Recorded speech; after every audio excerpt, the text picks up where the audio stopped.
Hello बच्चे लोग। तो आइए कंटिन्यू करते हैं। ठीक है, तो इसमें क्या बताया लेखक द्वारा पढ़ाई के संबंध में योजनाएं। अब लेखक जब डांट फटकार सुनता है अपने भाई से तो वो पढ़ाई का योजना बनाता है। ठीक है ना, पढ़ाई का योजना बनाता है। वो किस तरह से बनाता है कि बड़े भाई साहब से डांट खाकर लेखक को बहुत दुख होता और वो निराश हो जाता। ऐसे में वह पढ़ाई करने की योजना बनाता। सबसे पहले तो पढ़ाई का टाइम टेबल बनाया जाता और क्या करता कि इसमें सुबह से रात तक की हर गतिविधि मतलब खेल कूद को छोड़कर सब कुछ रहता उस मतलब टाइम टेबल में समय दिया जाता। वो हर अपने पढ़ाई लिखाई को समय देता था क्या बोलते हैं अपने टाइम टेबल पर। ठीक है, पढ़ाई को लेकर। तो क्या होता है कि पहले ही दिन से उसका टाइम टेबल से ध्यान हट हट जाता। ऐसा होता है क्या?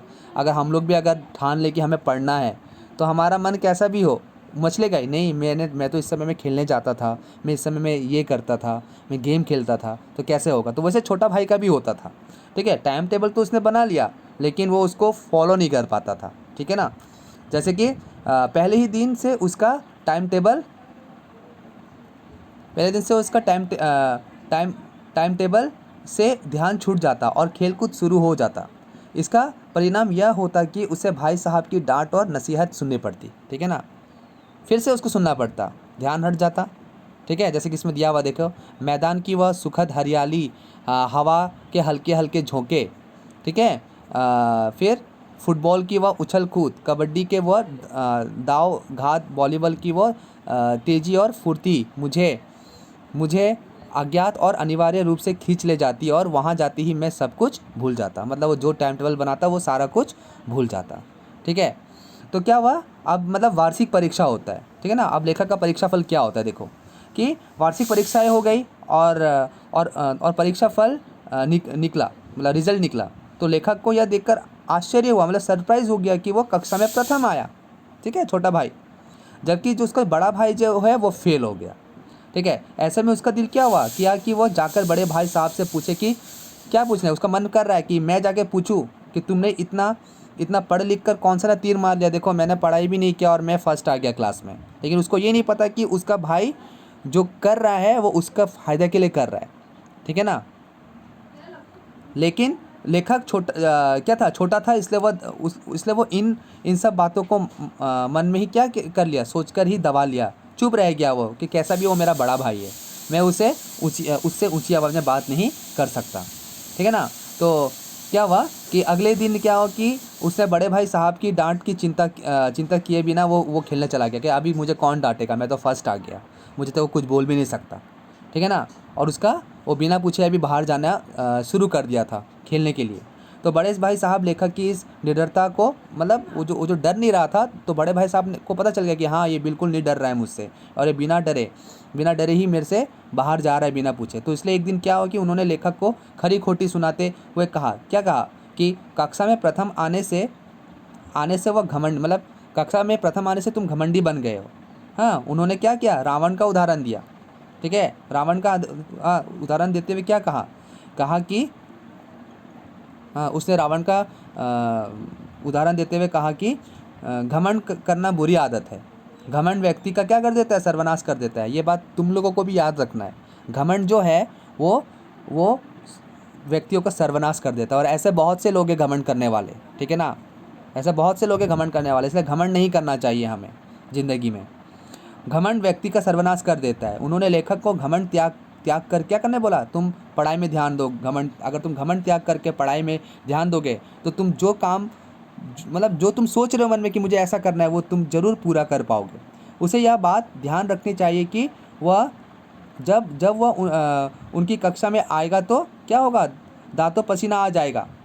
ठीक है, मतलब क्या बोलना चाहता है लेखक कि तुमको ये बात ध्यान रखना चाहिए कि जब जब तुम मेरे कक्षा में आ जाओगे ना, तुम जब मेरे कक्षा में पहुंच जाओगे तब तुम्हें पता चलेगा, तब तुम्हें ज़िंदगी का ज्ञान होगा कि तुम अब किस दर्जे में आए हो।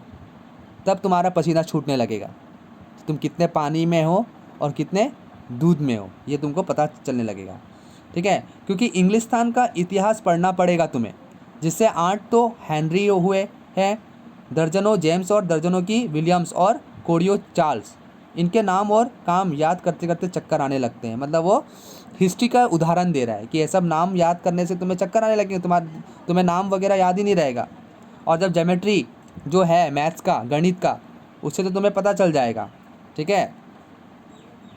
ज्योमेट्री में से तुम्हें तो ज्योमेट्री जो है वो तो तुम्हारा खून चूस लेगा, ऐसा इसमें कहा जा रहा है। शिक्षा के नाम पर छात्रों पर होने वाले अत्याचार। अब शिक्षा के नाम पर क्या अत्याचार हो रहे थे लोगों के, छात्रों के ऊपर में। तुम लोगों को ये चैप्टर अच्छे से पढ़ना है, ठीक है। मैं जस्ट एक स्मॉल डिस्क्रिप्शन में जा रहा हूँ। तो बड़े भाई साहब के अनुसार जो कुछ किताबों में लिखा है, क्या है लिखा है, उसे वैसा ही नहीं पढ़ा तो परीक्षा पास नहीं की जा सकती। सही बात है, अगर जैसे बुक्स में लिखा, अगर तुम वैसे नहीं पढ़ोगे तो तुम कभी परीक्षा नहीं पास कर पाओगे, ठीक है। वह समय की पाबंदी पर 4 पन्नों का निबंध लिखने का उदाहरण देकर परीक्षा लेने वालों का एक व्यंग करते हुए कहते हैं, मतलब उसको कहा जाता है कि परीक्षा की समय की पाबंदी पर तुम एक निबंध लिखो। और कितने लोग होते हैं कि समय की पाबंदी पर लिख नहीं पाते हैं। तो यदि समय की पाबंदी पर 4 पन्नों का निबंध लिखा जाएगा तो यह समय की बर्बादी होगी, ठीक है। अगर समय की पाबंदी पर अगर तुम निबंध लिखोगे तो ये क्या होगा, 4 पन्नों वाला निबंध, ये तो बर्बादी होगा ना। तो उसको एग्जाम्पल दे रहे हैं, बर्बाद, तुम्हारा टाइम वेस्ट है ये। यह छात्रों पर अत्याचार है कि संक्षेप में लिखने को कहकर 4 पन्ने लिखवाए जाते हैं। सही बात है, संक्षेप में लिखने, छोटा छोटा लिखने के लिए कहा जाता है और तुम लोगों को बड़ा बड़ा लिखवाया जाता है, ऐसा कहा जा रहा है, ठीक है। जब तुम बड़े क्लास में आ जाओगे उस चीज़ का उसको मतलब उदाहरण दिया जा रहा है कि बड़े क्लास में आने के बाद में जो टीचर्स हैं वो बच्चों पर अत्याचार करते हैं। छोटे छोटे आंसर्स को वो बड़े बड़े 3-4 पन्नों में लिखवाते हैं, ठीक है। लेखक को इन सब बातों के विषय में विस्तार से बात कर बड़े भाई साहब इस बात पर जोर देते हैं कि बड़ी कक्षा की पढ़ाई आसान नहीं है। उसे बताता है बड़ी कक्षा की जो पढ़ाई है वो आसान नहीं है, और भले ही वह फेल हो गए हो, मैं फेल हो गया हूँ, किंतु यह अनुभव में लेखक से मैं फेल हो गया हूँ लेकिन अनुभव में मैं तुमसे बहुत ज़्यादा आगे हूँ, ठीक है ना। इसलिए घमंड मत करो। तो हम अपना नेक्स्ट एक्सप्लेनेशन नेक्स्ट वीडियो में लेकर आएंगे। Thank you.